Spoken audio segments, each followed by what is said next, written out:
Hello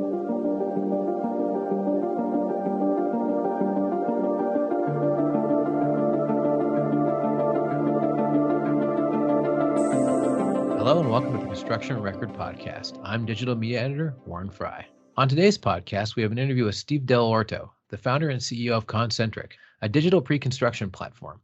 Steve is a 26-year veteran of the construction industry, and he talks about using that experience to bring together stakeholders during the pre-construction phase via digital technology. It's also Pride Month, and we have another interview with Mymoon Bhuiyan, the Vice President of Engiqueers Canada, who speaks to how the organization is helping to make the profession welcoming for queer folk, as well as advocating on behalf of their members and the larger LGBTQIA community. But first, here's a look at some of the stories we have on the go. Toronto has a new mayor, as Olivia Chow emerged victorious on July 26 and will take the helm of Canada's biggest city. We'll have industry reaction soon, so keep an eye on the Daily Commercial News and this podcast to hear and read what industry leaders think as Toronto enters a new political era. We also have a story I wrote recently about the Odeya, a new mixed-use project in downtown Montreal, which is not only a design showcase, but also a reflection of Cree culture, with features such as an inverted canoe shape at the front of the building, which also helps with ventilation. I spoke with LeMay architect Jean-François Gagnon about the design process, as well as how he collaborated with renowned Métis architect Douglas Cardinal on the project. As part of our June apprenticeship and skills training feature, we take a look at how Helmets to Hard Hats Canada and the NGO Aman Lara is helping Afghan nationals newly arrived in Canada to get training and equipment that points the way to a career in the trades. We also have reporting from Daily Commercial News staff writer Angela Gismondi about a roundtable discussion at the Bright Hope Symposium in Toronto, centered on how getting underrepresented groups into STEAM, which is also known as science, technology, engineering, arts, and math, that all starts in the classroom. And from the West, Journal of Commerce staff writer Evan Saunders writes about how British Columbia is poised to introduce a new licensing and certification regime for asbestos abatement work, a move WorkSafe BC calls an extremely important step forward. Starting on January 1st, 2024, employers will be required to get licensed for asbestos abatement work, and employees and contractors will be required to receive a certification to perform the work. And coming up next, here's my interview with ConCntric founder and CEO, Steve Dell'Orto.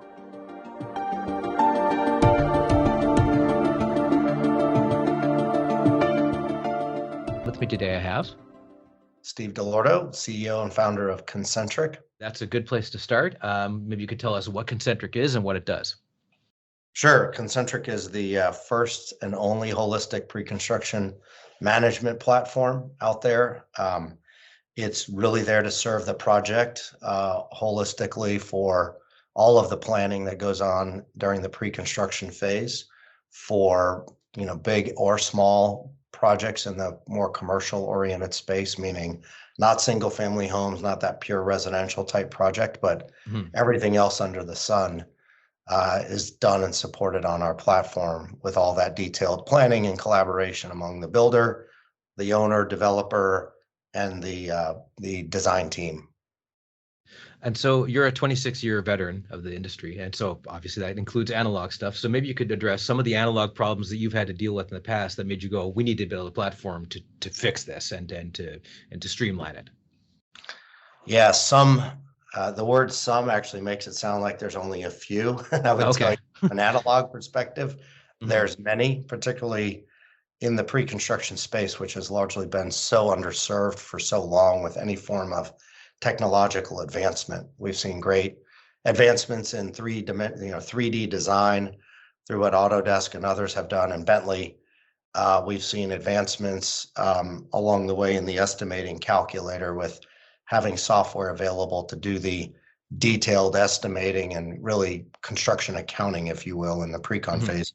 But everything else in all of the planning, while there's 20, 30, 40 different workflows and ecosystems of workflows that the teams are doing day in and day out to really delve into the planning of a project from all angles. And all of that currently is done with ad hoc spreadsheets, things that people are just trying to piece together with Band-Aids and baling wire just to be able to, not only do their work, but then also communicate and share their work and contribution to the planning of the project with the other stakeholders involved.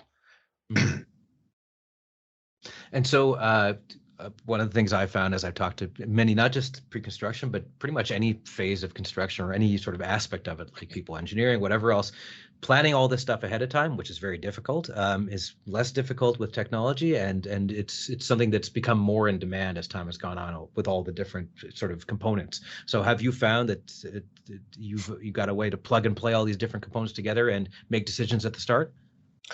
Yeah, Rome wasn't built in a day, and to really build out everything that has been so underserved for decades takes a little bit of time. With my background, having been, like you pointed out, 26 years as an executive for a top 10 general contractor, I've seen, like, I don't know, hundreds, if not thousands of projects in my time. And in all of those instances, the common thread is the lack of the data. I mean, think about all the data that is available and processed in any given singular project. Multiply that over the years by how many different projects each and every company is touching. The fact that that data can't be used to cycle that forward to make your next endeavor better, smarter, more accurate, to me just is a little bit crazy and unfortunate. Secondly, the ability to share that data contextually is not supported at all, and I think is a big communication gulf in this triumvirate of players between the owner, the design team, and the builder. And without that communication, it's really hard to build that trust and transparency that makes projects very, very successful. The ability to share that information, not only just me sending you something for you to then pick up and work off of that, product or data or whatever, but the ability for me to communicate it to you in a way that you're going to understand and be able to digest for your own specific needs, because the needs of the designer are different than the needs of the builder, like the same for the owner. But, arguably, of all of the project data flowing through everybody's fingers on a project, there's only a very, very single digit small percentage that is otherwise like proprietary to each stakeholder. Right. The rest of it is all, project oriented data that should be shared by everybody to inform all the things that they're doing. Just the mechanics aren't there. There's no infrastructure to support that. So that leads me to my next question. What was, at some point, the underlying technology for this became available to the point where you could build this kind of platform? So what are some of the underlying technologies that you feed into the system to allow you to be able to sort of make decisions at the early stages? I mean, we're having to build this platform from the ground up. So we are the technology. Okay. I have an amazing team. We have an amazing team that is building this. And so it's a function of both my years of experience and the hard lessons learned and all the ideas that are generated from all of these experiences. We've been fortunate to have a lot of support by a lot of contractors and developers and architects who also have similar pain points and friction. And I think really have been kind of waiting and dying for somebody to come along to really try to solve this, because I think there's been a few people that have said, hey, nothing else is out there, I'm just going to have to do it myself. And the problem with the do it yourself mode is the core competency of a builder is really to build projects and not have their people spending time trying to become computer, program builders. And so that's where we're that perfect partner, in that you've got a builder like me who now has a team and the resources to work alongside and exchange those ideas and what is possible, and take that burden off of them, but give them the ability to have the voice and the influence to have the software shaped and molded in a way that truly works for them. But the advantage that we have is that, like, if you think of it as a painting, we're not having to come to them like an outsider from the industry to say, hey, I'm a tech company that looking to solve problems in construction. They have to come with a blank canvas and they say, well, help me sketch out what the problem is, because I don't know your business, but once I know it, maybe I can build some tech around this and create a solution to solve your problems. We're coming with a painting that is 85, 90% painted, and they have the opportunity to put some embellishment on it. But from an accuracy standpoint, we're always, pretty much spot on with everybody's, opinions or experiences, because I lived them. And so we can combine, our customer and our partner feedback along with our internal designs and visions. And, that's how we're developing like a world-class A+ platform that's very tailored to exactly what the builder needs, how they do their work, how they consume information. And I think that's very, very unique. And I don't think it's going to be something that anybody else can really replicate, particularly at the speed at which we're doing it. I was going to say, I would imagine that you having such an extensive background in the industry itself, it adds a layer of reassurance when people come to you, as opposed to, say, I don't know, some big tech company that may or may not, like Google, just as an example. Maybe they know construction, maybe they can hire guys that do, but that's not their core thing. And it is for you, basically. Oh, yeah. I mean, that's a big part of it, too. And, just think about the time that has to be spent bringing somebody up to speed about our business here in construction. And you have to invest that time in order to hopefully get something that maybe comes close to working. But if you're talking to somebody within our team that's walked in your shoes for many, many years and, built companies and grown them, so from all aspects, doing the hands-on pre-construction work to being the executive, having to look over, dozens and dozens and dozens of projects in play in pre-con and to really run a company, that is a big part of what you do. And how do I need to also manage the enterprise as a collection of pre-construction projects, is like an important range of capability that we provide. We're not just solving project level workflows. We're also solving the problem for the CEO and the head of pre-con, who has to manage the resources, the outcome, and the impacts in the future to profitability, reputation, and all of those factors, and giving them the ability to have the insight into the individual projects as well as the projects as a collection or a portfolio of projects to really manage the success and of the company that you're running. Now, we were talking off mic about how you're traveling around so much. That would imply you're doing big projects in other places. So what are some notable projects you can talk about that this technology has been implemented in? Yeah, fortunately, I mean, we're in the pre-construction phase, so it's not that we're supporting an active construction project underway and you have to go visit that. I spend a lot of time with our customers just so we can have idea sessions face to face. I just believe in that, personal touch. So spending as much time with our customers wherever they are in the US, that, that's the time and effort I spend with the travel. So, it's been great. We've just been growing like a weed here since the last few months, and we've only been available to the broader, public and industry outside of our original beta group since basically the beginning of February of this year. Okay. And so the demand and the interest in ConCntric has been quite validating, because really what is resonating and getting validated is the notion that, there are, while it's underserved, there may be one or two point solutions out there that a particular workflow out of those 20, 30, or 40 workflows, somebody has built a point solution to solve that one workflow. Well, the value proposition of a individual point solution and then having a collection of point solutions versus a comprehensive platform that is built through and through the eyes of the builder and is unifying all of that data, all of the myriad processes that go on in pre-construction, and have really that single source of truth and really that one place to go in any given day or hour to go do your pre-construction work has been very, very well received. And I think it's one of those moments where people go, I always wish that was available to me, and I did not know that anybody has solved that. And when they hear about ConCntric and they know what we've already solved to date and what's to come, they get extremely excited, because it is solving what has been a huge, huge pain point that nobody can kind of come in and solve to date. It's finally happening. Okay. And finally, if people are looking to find out more about the company, where should they go and who should they talk to? They should come to our website, which is ConCntric, ConCntric.com. Very easy to book a demo with me or the team. and they can come to the website, and that's the best starting point. And certainly they can reach out to me at Steve, Steve, at ConCntric, ConCntric.com if they have any questions or want to talk with me personally. Okay, great. Thanks for joining us today, Steve.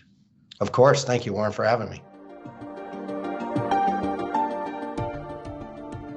Next up, here's my interview with Engiqueers Canada Vice President Mymoon Bhuiyan. We're here to talk on the very end of Pride Month about Engiqueers Canada, what they do, how they came to be. Let's start with that. What was the origin story of Engiqueers Canada? Right. So we started in June 2013, basically 5 students from McMaster Engineering. Fun fact, I'm also a McMaster Engineer student, attended Toronto Pride, and, they were wearing things like their coveralls. So in engineering, we have these coveralls that we, customize and design to represent engineering pride hard hats, and different sort of get-ups and features of engineering. They were inspired by other student and professional organizations that were marching in Pride, and thought McMaster should be marching. That's where McMaster Engiqueers was founded. I was actually a executive and president of that organization for about 3 years in different roles. And then, because McMaster Engiqueers was started by our founder, Vanessa Raponi, who was a McMaster materials engineer as well, once she was done with that, she realized that there was a need for a national organization that spanned all across Canada, to all the different engineering engineering departments. And with her and Alexander Dow, a McGill engineering student at the time, they founded Engiqueers Canada, which now represents 30 similar member groups, so 30 different university organizations. And yeah, Engiqueers has just grown and gone big ever since. And what are you doing in terms of initiatives that you have on the go? So I can start with our 3 pillars. So the kind of main gist of Engiqueers Canada is professional development. We recognize that queer students and new graduates need to build a strong, diverse network of different allies and other queer professionals themselves to support them in their professional journey. And we wanted to simplify the process to connect people. For example, as a materials engineer, knowing someone like Vanessa, who is also a materials engineer, gives me a lot of access to knowledge. So I can ask her for advice. I can ask her for contacts, and kind of that similar idea, but for all different fields, whether it's software engineering, electrical engineering, mechanical. And then our second pillar is education and advocacy. We worked with our partners and peers to provide EDI training Canada, which stands for Equity, Diversity, and Inclusion. And our workshops really focus on things like oppression, appropriation, and intersectionality. Another aspect of the advocacy arm is, sharing resources between our member groups across the country. There are, every member group is from a different part of the country. Vancouver has very different issues and challenges than Toronto does, but there are similar documents that we can support. And then finally, our third pillar is social connection. We recognize that engineering is a hard discipline to enter, and especially as a student, if you're a queer engineer, you might feel isolated. And we recognize that, university is a time for connection.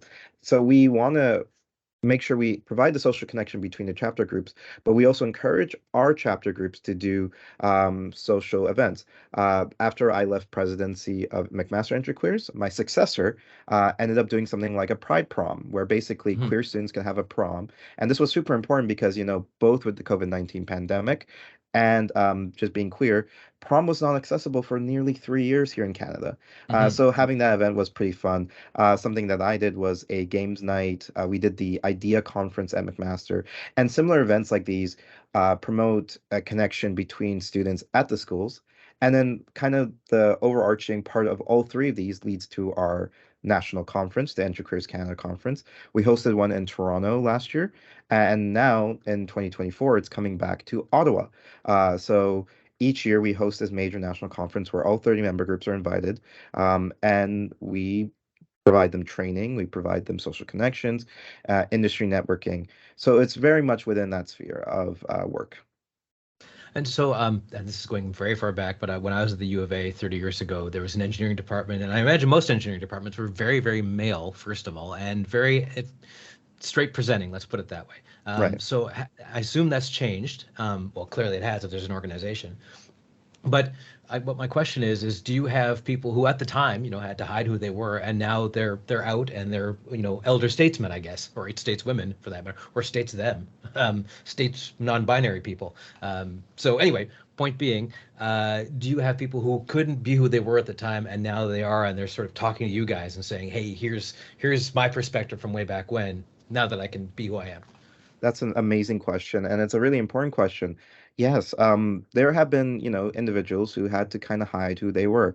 And whether it's them being queer or, things you can hide, like being Mhm. femme presenting or being a woman identified person, or if you are a person of color. Uh, Back in the day when engineering was the era you're talking about, there was Mhm. definitely support systems, but it was not easy to be out.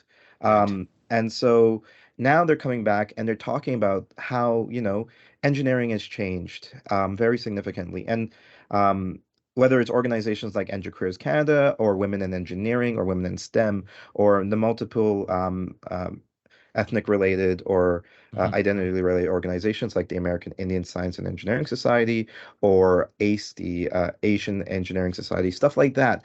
These are all organizations that really work to promote these different groups in engineering. And yes, when we have individuals from those eras come talk to us, they remark on how noticeably changed engineering is. And I want to say to them, they are, even if they weren't out during the time, um, even if they weren't able to freely express themselves, them being in the industry, being in positions of power, have helped us move the dial forward. It's Mhm. normalized being queer, being a person of color, being a woman in engineering. And even people who may not be queer, just allies that came out of that era and recognized maybe they weren't super woke or anything like that back Mhm. then, but Mhm. as they grew and learned more, um, and they decided to be allies and help queer students like myself get positions and then, start careers, they've moved that dial forward as much. Of course, the queer elder statespeople have done a significant amount of work, and Mhm. so we are always infinitely grateful for them. Pride is not just a celebration, although it's certainly that. It's also a protest, or at least it started as it, and it continues to be. And conditions aren't great nowadays. They've gotten worse anyway. There's a pushback that wasn't around for a long while or a short while. Oh, things got better, and now it seems to be there's a bit of pushback. What can engine queers do to help their members and otherwise to stop that, or to And fight against it? I guess. that's also an excellent question. So first of all, yes, I kind of grew up in an era where um, queer wasn't super accepted when I was Hmm. younger, but then, with gay marriage passing in Canada becoming a right, and then also in America becoming a not becoming a protection that gay people could get married Hmm. during the Obama administration, there was there was seeming like this like glimmer of hope where things got better. Pride became more normalized. You start seeing not just gay people or trans people attend Pride, but straight allies, family Hmm. members. One of my favorite organization is Free Mom Hugs. Older individuals who are allies or queer themselves giving out mom hugs to queer students who may never got that. Where Queers and similar organizations can be there to help is that we always have to recognize that hatred and ignorance is weak compared to love. Hmm. It is always a weak ideology to be hateful and to be ignorant. Ignorance is at least, you can educate that out, but hatred is the one that really scares people. And I understand why. And I want to say to students, your fears are completely valid. For the students who can, you know, be vocal oppositions to stand up to not be a bystander, please do that. But I recognize that a lot of students can't do that. Hmm. So continuing to be yourself as best as you can be, as out as you can be, is completely valid. And I want to say that that work, even if it doesn't feel like it's a lot, really does mean something. Maybe you're friends with a bunch of people, and one of them, and maybe you're not even publicly out. Maybe you're just out to your friends, Hmm. and your friend sees that you're out, which inspires them to be more accepting of who they are, and they come out. This is a chain reaction, and the only way we continue this work is by recognizing what is healthy and safe for ourselves, and then doing as much as we can within those boundaries. Engiqueers as an organization will continue to build a stronger network of advocates, build a stronger network of allies, continue to work with organizations and companies that support 2S LGBTQIA individuals. We continue our work working with organizations like Engiqueers Canada and different provincial licensing boards in order to provide them training and consulting on their advocacy policies and their inclusion policies. Engiqueers Canada will continue to hold a conference, which will continue to allow us to connect students. That's where Engiqueers Canada plays into this, but I want to say also our member organizations do very important work, whether it's like the Carleton Qs, who do multiple events in Ottawa supporting queer students, whether it is the smaller organizations out in the Maritimes, whether it's schools like in Northern British Columbia. All these schools have a part to play, and it might feel like we're moving the dial small, but we are doing that work, and collectively we will change how queer people are not only viewed in the engineering professional field, but all across our culture and world. Great. And I guess if people want to find out more about the organization or join it for that matter, where should they go? Yes, so we have www.engiqueers, so ENGIQUEERS.ca. That's our official website. We also have social media, which are all linked. On the website, if you are a student at a university, I don't even say, sometimes, you can, even if you're not an engineering student, if you just want to meet more queer students, most of these events are open to all students, but check with your local chapter group to be fair. You can see our members, and we have members from Western Canada, Ontario, Quebec, Atlantic Canada, and also there are also multiple new chapters starting up. If you see that your school does not have an Engiqueers, or the Engiqueers is inactive or something along those lines, please reach out to us and we will help you start a chapter as well. Great. Thanks so much for joining us today, Mymoon. Of course, it's been my pleasure. Thank you. Thanks for listening to the Construction Record Podcast. You can hear us at Apple Music, Amazon Music, and Spotify, as well as the Daily Commercial News and Journal of Commerce websites. And if you're interested in some of the stories I mentioned at the beginning of the program, we have links in the show notes. Thanks for listening.